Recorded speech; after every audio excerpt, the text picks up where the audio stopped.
খুঁজবো বগুড়া জেলার একজনকে, দিব সারপ্রাইজ চাউলের বস্তা। আজকের চ্যালেঞ্জ, বগুড়া জেলার একজন মানুষকে আমরা সারপ্রাইজ দিব। এই চাউলের বস্তা ততক্ষণ আমার কাঁধে থাকবে যতক্ষণ বগুড়া জেলার একজন মানুষকে আমরা খুঁজে না পাই। আমি চাই এমন একজন পাক যে খেটে খাওয়া মানুষ, যার এক বস্তা চাউল কিনতে 5 দিন পরিশ্রম করতে হয়। মামা, কোন জেলার মানুষ আপনি? আমি নোয়াখালী। নোয়াখালী। মামা ধন্যবাদ আপনাকে। আপনি কোন জেলার মানুষ? কুমিল্লা জেলা। কুমিল্লা জেলা। আচ্ছা ধন্যবাদ, এদিকে আসেন। আপনি কোন জেলার মানুষ? আমি নীলফামারী। হ্যাঁ, নীলফামারী। দর্শক, মামা আপনি কোন জেলার মানুষ? কোন জেলার মানুষ? বরিশাল। বরিশাল। আপনি? ভোলা। ঠিক আছে, ধন্যবাদ। মামা আপনি কোন জেলার? নোয়াখালী জেলার। নোয়াখালী। ও আচ্ছা, ঠিক আছে। হ্যাঁ, কি জন্য জিজ্ঞাসা করছি বলতে, আমরা এই বস্তাটা এমন একজনকে দিব যার বাড়ি হবে, দেখা দেন, বগুড়া জেলা। বগুড়া, হ্যাঁ বগুড়া জেলা।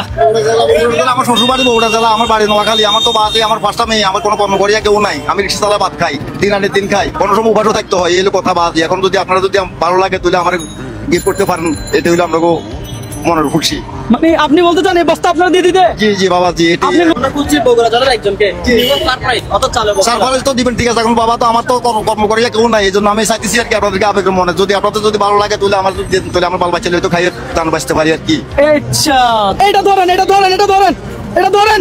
দর্শক আপনারা কিছু মনে করেন না, আমরা বগুড়া জেলার আজকে পাই নাই, অন্য সময় খুঁজবো। এটা ছিঁড়ে ফেললাম, আর এইটা চালের বস্তা দিলাম মামার। এই যে এই চালের বস্তা পেয়ে আপনার কেমন লাগতেছে বলেন? আলহামদুলিল্লাহ ভালো লাগতেছে, আপনাদেরকেও ভালো লাগতেছে। আপনারা আমার জন্য এটা আল্লাহর তরফ থেকে একটা গিফট করছেন, আমি অনন্ত খুশি।